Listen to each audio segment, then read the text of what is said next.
하나님 아버지 감사합니다. 오늘도 참 은혜의 하루를, 주님과 동행하는 하루를, 주님이 교회 가시며 그 주관하시는 그 하루를 시작할 수 있도록 주님 함께하여 주시니 감사합니다.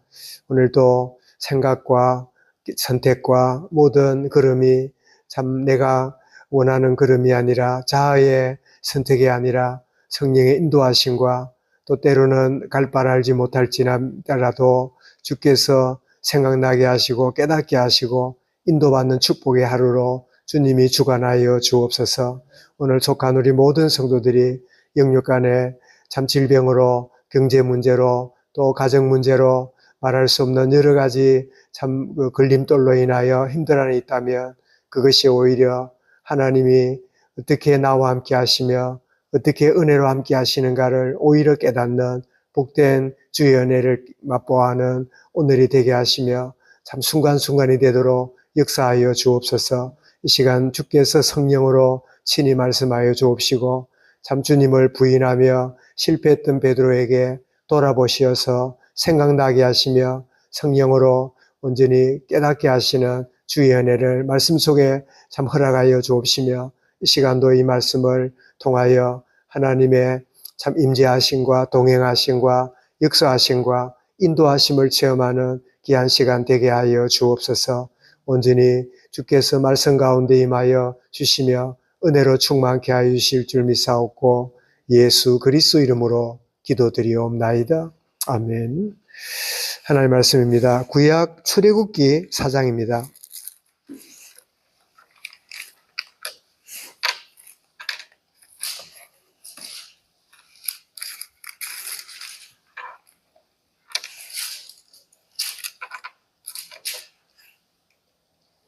구약 출애굽기 4장 18절부터 26절까지 말씀을 함께 읽도록 하겠습니다. 출애굽기 4장 18절부터 26절까지입니다. 18절부터 있습니다.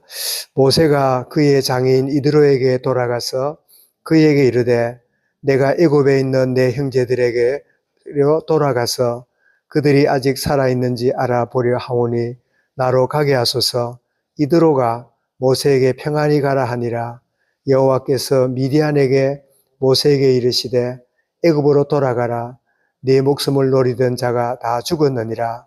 모세가 그의 아내와 아들들을 나귀에 태우고 애굽으로 돌아가는데 모세가 하나님의 지팡이를 손에 잡았더라. 여호와께서 모세에게 이르시되 네가 애굽으로 돌아가거든 내가 네 손에 준 이적을 바로 앞에서 다 행하라. 그러나 내가 그의 마음을 완악하게 한즉 그의 백성을 내보내지 아니하리니 너는 바로에게 이르기를 여호와의 말씀에 이스라엘은 내 아들 내 장자라. 내가 네게 이르기를 내 아들을 보내어 주어 나를 섬기게 하라 하여도 네가 보내주기를 거절하니 내가 네 아들 네 장자를 죽이리라 하셨다 하라 하시니라. 모세가 길을 가다가 숙소에 있을 때에 여호와께서 그를 만나사 그를 죽이려 하시는지라. 십보라가 돌칼을 가져다가 그의 아들의 표피를 베어 그의 발 앞에 갖다 대매 이르되 당신은 참으로 내게 피난편이로다 하니 여호와께서 그를 놓아주시니라. 그때 십보라가 피난편이라 함은 할례 때문이었더라. 아멘. 우리 사역보다 우선적인 것, 이런 제목으로 말씀드리겠습니다. 하나님은 400년 동안 노예살이하고 있는 이스라엘을 건지시려고 먼저 모세를 부르십니다. 지금도 하나님은 참 자기의 일을 위하여 택한 사람을 부르시는 이 일을 하시지요. 그래서 교회 직분자를 세우고 또 주의 종을 또 세우고 이렇게 할 때는 한 사람 같고 소수처럼 보이지만 그 세워진 일을 통해서 하나님이 자기의 일을 이루어 가시는 그런 그 모습은 지금도 동일하게 되는데요. 그래서 하나님이 이 모세를 부르시는데, 자, 부름받게 되는 모세는 지금 어떤 형편이냐면 우리 아시는 대로 그 애굽 왕궁에서 자라가지고 이제 40이 되었고 40이 된 다음에 자기가 히브리 사람인 줄 알고 내가 어떻게 하면 이 애굽으로부터 히브리 우리 유다 백성을 구원할 건가 이런 생각을 하고 있다가 어느 순간에 그 애굽 관리가 이 유대인을 때리는 걸 보고 자기가 의분이 일어나 가지고 친다고 친 게 사람을 죽이게 되지요.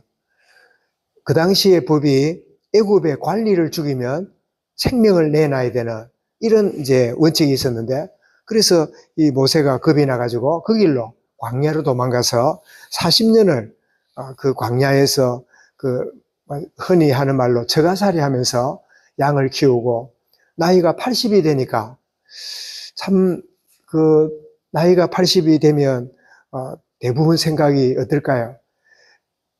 미래에 대한 그 꿈을 꾸기보다는 어떻게 하면 내 노후를 잘 보내고 어떻게 하면 생을 건강하게 마칠까, 그런 생각이 대부분이겠지요. 그런데 놀랍게도 하나님이 그 호렙산에 자기에게 임하시게 되면서 모세야, 내가 너로 참 네가 물에서 건진받은 아이라 모세라 지은 것처럼 내 백성을 그 애굽 땅에서 건질 거다.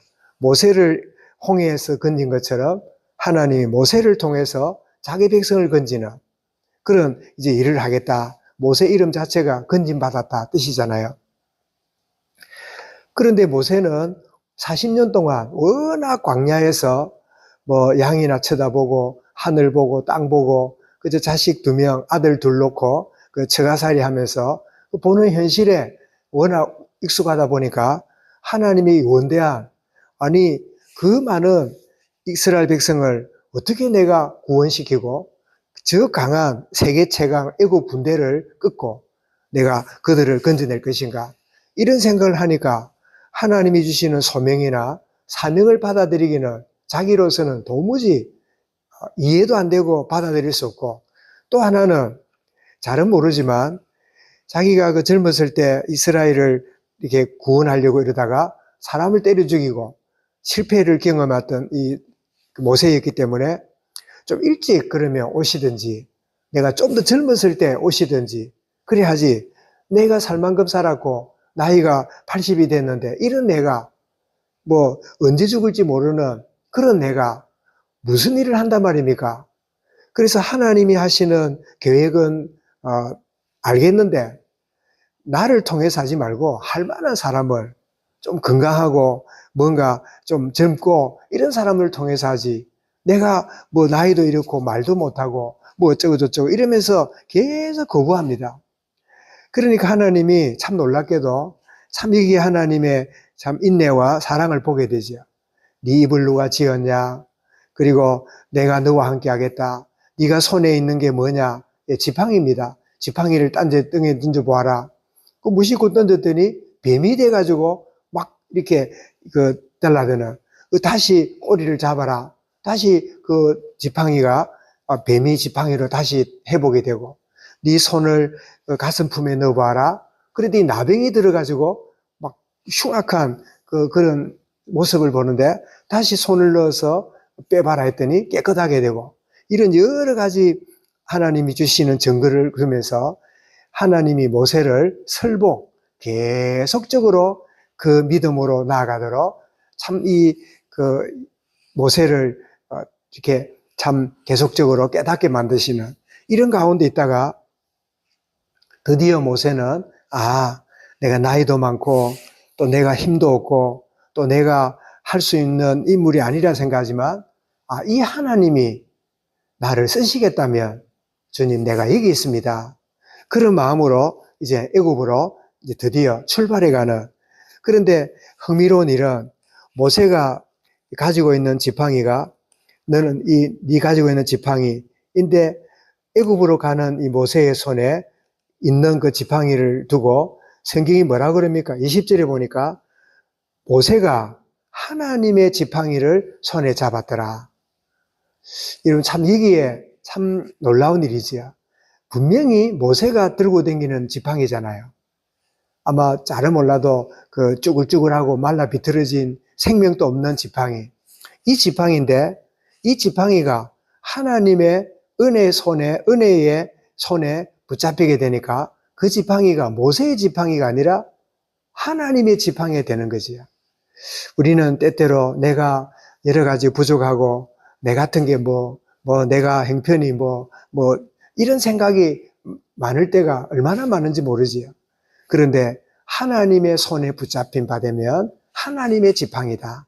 나는 내 인생 살고 있는 것처럼 보이지만 나는 이제는 구원받기 전에는 내 인생이었지만 구원받고 예수 생명으로 피로 값주고 산바된 나는 주님의 손에 있는 주님의 지팡이다. 나는 교만할 것도 없고 낙심할 것도 없고 주님 내 모습 이대로 나를 사용하여 주옵소서. 참 그런 모습을 하나님의 지팡이를 잡았더라. 이걸 보게 되지요.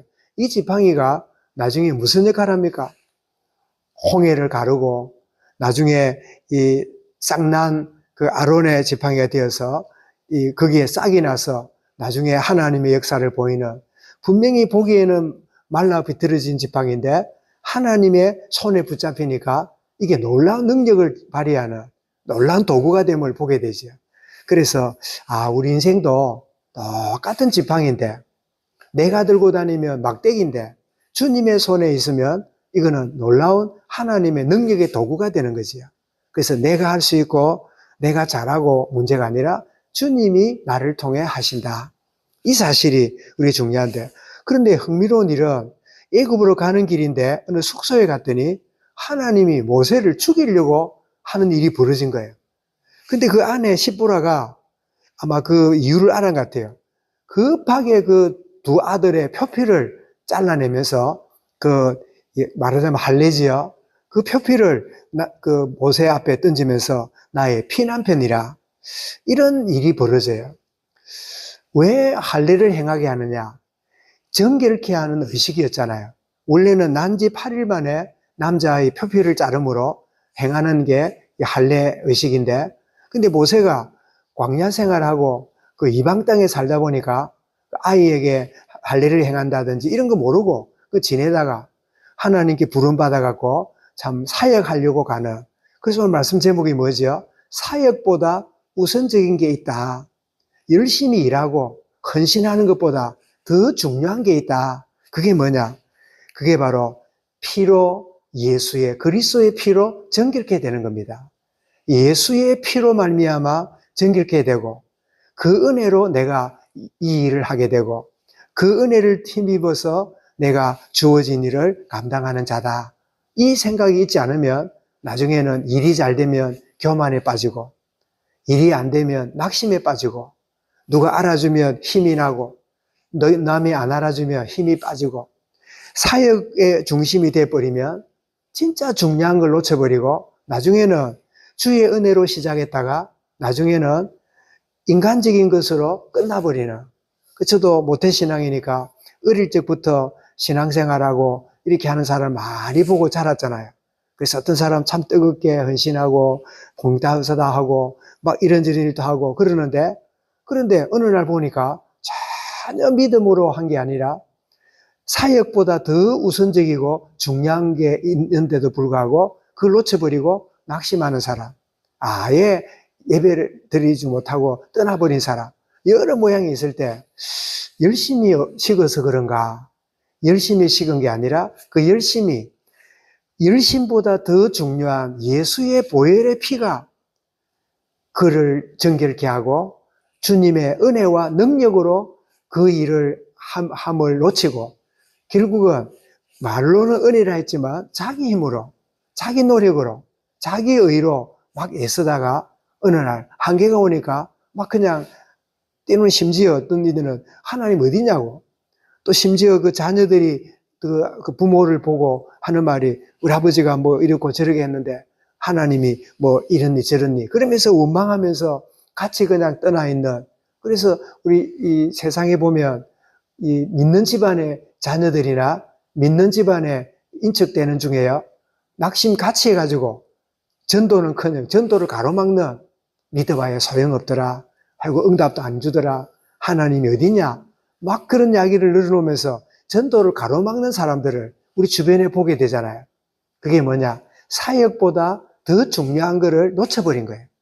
모세는 사역 때문에 나섰지만 하나님은 사역보다 이 피의 능력으로, 보혈의 은혜로 하나님의 주시는 참된 이 비밀을, 영적 비밀을 마음에 갖는 모든 동기를 내려놓고, 모든 나의 힘과 목적을 내려놓고 하나님이 나를 통하여 일하시는, 그래서 이 피 언약으로 모세가 새롭게 결단하면서 그렇구나, 내가 어떻게 하면 일을 잘할까, 어떻게 하면 내가 사역을 잘할까, 그런 생각이었는데 사역보다 더 우선적인 거, 바로 피로서 정결케 되고 피로서 하나님과의 참 예수 그리스도와 함께하는, 주님과 함께하는 친밀함이 더 우선이 되는, 이것이 가장 우선적이구나, 이 사실을 모세가 깨닫고 그 마음속에 그렇구나. 그래서 나중에 애굽에서 이스라엘 백성들이 건져 나올 때 무슨 군대를 가져가거나 미사일을 쏜 게 아니라 뭘 했습니까? 어린 양의 피의 능력으로 출애굽하잖아요. 피의 능력을, 오실 메시아의 이 보혈의 능력, 예수의 보혈의 피가 사역보다 더 우선이구나, 피의 능력으로 참 구원받게 되는 이 비밀을 모세의 마음속에 깊이 심어주는 이 말씀이 오늘 본문의 말씀인데, 정말 사역과 일보다 더 우선적인 것은 주님과 함께하는 복음의 비밀을 누리고 주님과 동행하는 이 축복을 누려가는 순간이 되고 걸음이 되도록 인도하여 주옵소서. 이 말씀을 마음에 담고 우리 합심해서 함께 기도하겠습니다.